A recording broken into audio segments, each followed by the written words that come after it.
তোমার জীবন গঠিত হয়। এই আমলই হলো জান্নাত এবং জাহান্নামের মাপকাঠি। এই মাটির দেওয়ামূলতি জান্নাতিও না, জাহান্নামীও না, বরং আমলই হলো এর চাবিকাঠি।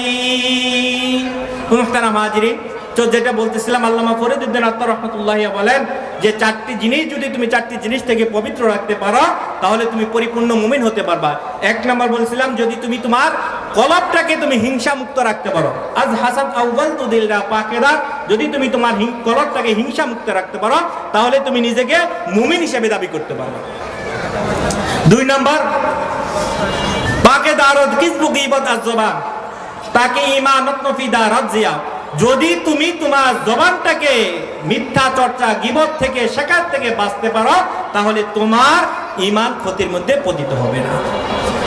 তিন নাম্বার বলছেন যে পাকে গারদারি আমল রাজরিয়া, পাকে গারদারি আমল রাজরিয়া তাকে ঈমানাত নবী রাদ্দাজিয়া, তুমি তোমার আমলকে রিয়া মুক্ত লৌকিকতা মুক্ত করো। চার নাম্বার হলো চুশু কুমরা মালেদারি আজহারম মর্দে ইমাদারি বাসি ওয়াসসালাম, চুশু কুমরা মালেদারি আজহারম মর্দে ইমাদারি বাসি ওয়াসসালাম।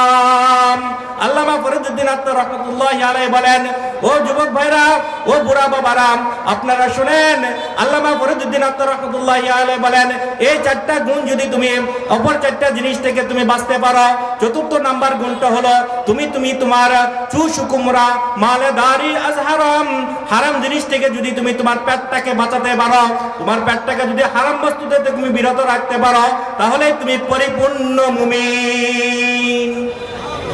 মুহতারাম হাজিরিন, পরিপূর্ণ মুমিন হতে হলে এই চারটা বস্তুকে, আমাদের এই চারটা বস্তু থেকে কি করতে হবে? বিরত রাখতে হবে। এক নাম্বার কি? আমাদের অন্তর থেকে হিংসা দূর করতে হবে। দুই নাম্বারটা কি? আমার জবানটাকে কি করতে হবে? পবিত্র রাখতে হবে। জবানে কখনো মিথ্যা বলা যাবে না, দুর্চর্চা গীবত শিকায়ত জবান দ্বারা যেগুলি হয় সবকিছু কি করতে হবে? বিরত রাখতে হবে। তিন নাম্বার, আমি যা আমল করি একমাত্র কাকে রাজি খুশি করার জন্য, আমার যাই কিছু হয় সবকিছু কার জন্য? আল্লাহর জন্য। এই আল্লাহকে দেখানোর উদ্দেশ্যে যদি আমি আমল করতে পারি তাহলে আমি কি করতে পারবো? খাঁটি মুমিন আমি করতে পারবো। এবং চার নাম্বার বলেছেন যে তুমি যাই খাবা, লোকমা যদি এক লোকমাও খাও, এই এক লোকমা যদি খাও তাহলে তুমি কি করবা? হারাম খাবা না, হালাল খাবা। এই হারাম যদি ভক্ষণ করো, এই হারাম খাওয়ার কোনো দোয়া আল্লাহ রাব্বুল আলামিন কবুল করেন না। ও মুহতারাম হাজিরিন, আল্লাহ রাব্বুল আলামিন দুনিয়াতে আপনাকে অযথাই পাঠান নাই, যে একটা ডিউটি বা কাজ দিয়ে পাঠিয়েছেন। ডিউটি আর কাজ দিয়ে আমাদেরকে দুনিয়াতে পাঠিয়েছেন, সেটা হলো আল্লাহ রাব্বুল আলামিনের ইবাদত করা। ও মুহতারাম হাজিরিন, আমরা দেখেন, আমাদের কেউ যদি আজকে বাংলাদেশ থেকে কেউ বিদেশে যায়, বিভিন্ন কান্ট্রিতে আমরা যাই, ওই দেশটা কিন্তু আপনার আমার জন্য স্থায়ী ঠিকানা নয়। ওই দেশে যদি বৌদ্ধ এবং ইজ্জতের সাথে যেতে চায় তাহলে আমাদের ভিসা এবং পাসপোর্টের দরকার আছে কি নাই? আছে। ভিসা এবং পাসপোর্ট ছাড়া যদি আমরা অন্য দেশে ঢুকি তাহলে ওই দেশে সরকারি আইনে আপনাকে আমাকে গ্রেফতার করে ফেলবে, সাজা পেতে হবে।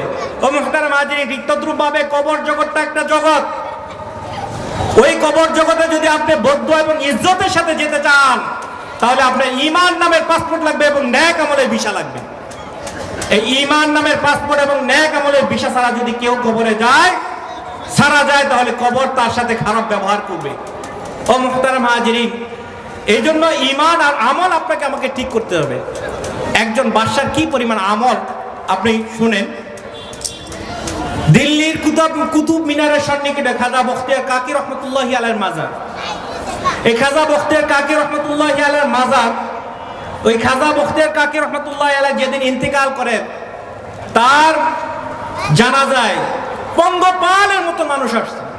যেরকম ভাবে আমাদের মরহুম পীর সাহেব যখন মারা গেছে, শাইখুল হাদিস আল্লামা আজিজুল হক রহমতুল্লাহি আলাইহি যখন মারা গেছে, মুফতি ফজলুল হক আমিনী রহমতুল্লাহি আলাইহি যখন মারা গেছে, আমাদের শফি সাহেব জুনায়েদ বাবুনগর রহমতুল্লাহি আলাইহি যখন মারা গেছে, মানুষ এইরকম ভাবে আসছে। ওই বখতিয়ার কাকি রহমতুল্লাহি আলাইহি জানাজায় মানুষ এরকম ভাবে পঙ্গপালের মতন আসছে। তো খাজা বখতিয়ার কাকি রহমতুল্লাহি আলাইহি বলেন যে আগে ওসিয়ত করে গেছেন, যার ভিতরে চারটি গুণ থাকবে সে যেন আমার জানাজার ইমামতি করে। এই চারটি গুণ যার ভিতরে থাকবে সে যেন আমার জানাজার ইমামতি করে। বিশাল বড় মজমা, লোকে হয়ে গেছে। এক ঘোষক একে ঘোষণা দিল, যার ভিতরে এই 4টি গুণ আছে ওই ব্যক্তি যেন নামাজ পড়ানোর জন্য সামনে চলে আসে। 1 নম্বর গুণ, যার জীবনে এক ওয়াক্ত তাকবীর হলো ছুটে নাই। 1 নম্বর গুণ হলো যার জীবনে এক ওয়াক্ত তাকবীর হলো ছুটে নাই। 2 নম্বর গুণ হলো যার কখনো আসরের সুন্নত ছুটে নাই। যার জীবনে একবারও এক ওয়াক্ত আসরের সুন্নত ছুটে নাই। 3 নম্বর গুণ হলো যে কখনো পরনারীর দিকে তাকায় নাই, পরনারীর দিকে তাকায় নাই। 4 নম্বর গুণ হলো যার কখনো তাহাজ্জুদ নামাজ মিস হয় নাই। মুহতারাম হাজিরিন, কি 4টা বড় বড় শর্ত দিল। আমরা তো ফরজই করি না, সুন্নত করতে পারি, তাও আবার আসরের সুন্নত যার ছুটে নাই, যার কখনো তাকবীরও ছুটে নাই, যার কখনো পরদানের দিকে চোখ যায় নাই, যার কখনো তাহাজ্জুদ কাজা হয় নাই, এমন ব্যক্তি যদি থাকে ওই ব্যক্তি যেন আমার জানাজার ইমামতি করে। মুহতারাম হাজিরিন, বিশাল বড় মজমা যখন ঘোষণা করা হলো, ঘোষক যখন ঘোষণা দিল, পুরো মজমা স্তব হয়ে গেল, চুপ হয়ে গেল। কার ভিতরে এই গুণ আছে?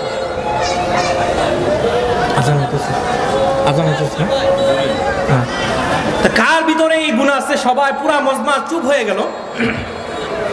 একটু পরে মজমার এক কোণা থেকে এক লোক আস্তে আস্তে এসে খাজা বখতিয়ার কাকি রহমতুল্লাহি আলাইহির কাফনের কাপড় থেকে, জানাজার কাফনের কাপড় থেকে মাথাটা সরিয়ে, কাপড় সরিয়ে বললেন, বখতিয়ার কাকি আপনি তো চলে গেলেন, কিন্তু আমাকে শর্মিন্দা করে গেলেন। বখতিয়ার কাকি আপনি চলে গেলেন, আমাকে শর্মিন্দা করে গেলেন। তখন তিনি দাঁড়িয়ে উপস্থিত জনগণের সামনে বললেন, আল্লাহর কসম, আল্লাহর কসম, আল্লাহর কসম, এই 4টি গুণ আমার ভিতরে আছে। বলেন সুবহানাল্লাহ। ওই ব্যক্তিকে, এই ব্যক্তি তখনকার দিল্লির বাদশাহ শামসুদ্দিন আলতামাস রহমতুল্লাহি আলাইহি। ও মুহতারাম হাজিরিন, তার মানে একজন বাদশাহ হওয়া সত্ত্বেও কি পরিমাণ আমল ছিল তার। বাদশাহ হওয়া সত্ত্বেও কি পরিমাণ আমল আছে।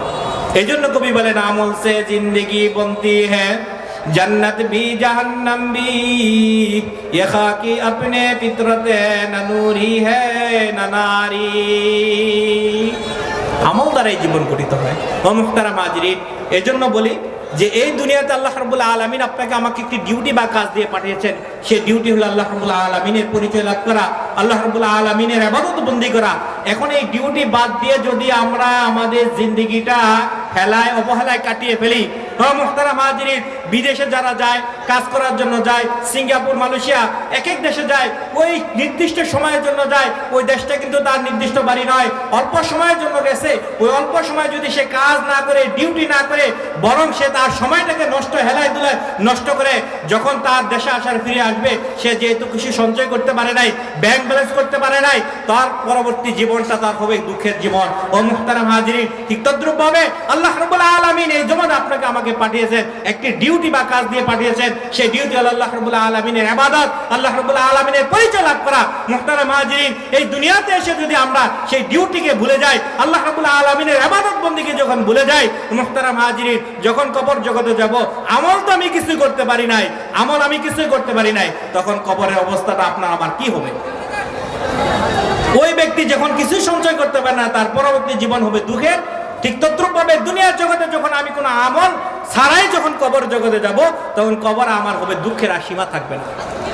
এই জন্য মুহতারাম হাজিরিন, হাদিস শরীফ থেকে যে 4টা বিষয় আমি আলোচনা করেছি, এই 4টা গুণ যদি মুসলমান অর্জন করতে পারে, এই 4টা গুণ যদি মুসলমান আঁকড়ে ধরতে পারে, তাহলে মুসলমান কখনো লাঞ্ছিত হবে না, মুসলমান কখনো অপদস্থ হবে না। মুসলমান তার কামিয়াবি, তার চূড়ান্ত পর্যায়ে পৌঁছতে এই 4টা গুণ সে তার জন্য যথেষ্ট বা কামিয়াবি হবে। 1 নম্বরের গুণের কথা বলছি, আল হিফজুল আমানা, এই আমানতের গুণ। ও মুহতারাম হাজিরিন, আজকে আমরা যারা আছি, একটা ওয়াদা আমরা করতে পারি, আজ থেকে ইনশাআল্লাহ আমরা আমানতের হেফাজত করব ইনশাআল্লাহ। আল্লাহ রাব্বুল আলামিন আমাদেরকে সকলকে আমানতের হেফাজত করার তৌফিক দান করুন। মুহতারাম হাজিরিন, 2 নম্বর আল্লাহ রাসূল বলেন যে 2 নম্বর গুণটা হলো হুসনু খলিকাতিন, আসিদকু হাদিসিন। জবানটাকে তুমি সত্য বানাও, জবানটাকে মিথ্যা বলবা না। এটা যদি বলতে পারো, এটা যদি বলতে পারো যে 1 নম্বর আমানতদারি গুণ। 2 নম্বরটা হলো কি, তুমি তোমার জবানটাকে কি পারবা? শক্ত বানাইবা। 3 নাম্বার হলো হুসনু খলিকাতিন, মুসলমানদের আচরণ হবে নম্র। মুসলমান কখনো উগ্র হতে পারে না। আপনার আমার ব্যবহার দেখে, আপনার আমার আখলাক দেখে, মুআমালাত মুআশারাত এগুলো দেখে যারা বিধর্মী মুসলমানের দিকে দাবিত হতে পারে, ঠিক কিনা মুহতারাম হাজিরিন? 3 নাম্বার গুণ হলো কথা যা বলবো সত্য বলবো। 4 নাম্বার গুণ হলো কি, এক লোকমা যা খাবো সেটা কি করবো, হালাল খাবো। কি হালাল খাবো, হারাম কখনো কি করবো, বক্ষণ করবো না। এই 4টে গুণে যদি আমরা গুণান্বিত হতে পারি, এই 4টা গুণ যদি আমাদের যদি ফিট করতে পারি, তাহলে আল্লাহ রসুল জনাবে মুহাম্মদুর রাসূলুল্লাহ সাল্লাল্লাহু আলাইহি ওয়াসাল্লাম বলেন যে বান্দা তুমি, আল্লাহ বলেন যে উম্মত এই 4 গুণের গুণান্বিত যদি হতে পারো, তাহলে তোমাকে তোমার সফলতা, তোমাকে দুনিয়ার কেউ তোমাকে অবরস্ত করতে পারবে না, লাঞ্ছিত করতে পারবে না, তোমাকে কখনো পথভ্রষ্ট কেউ করতে পারবে না। ও মুহতারাম হাজিরিন, এই 4 গুণে গুণান্বিত আমরা করতে পারবো তো ইনশাআল্লাহ? আজকে থেকে আমরা ওয়াদা করি এই 4টা গুণ আপনার ভিতরে, আমার ভিতরে, সকলের ভিতরে আনার আল্লাহ রাব্বুল আলামিন তৌফিক দান করুন।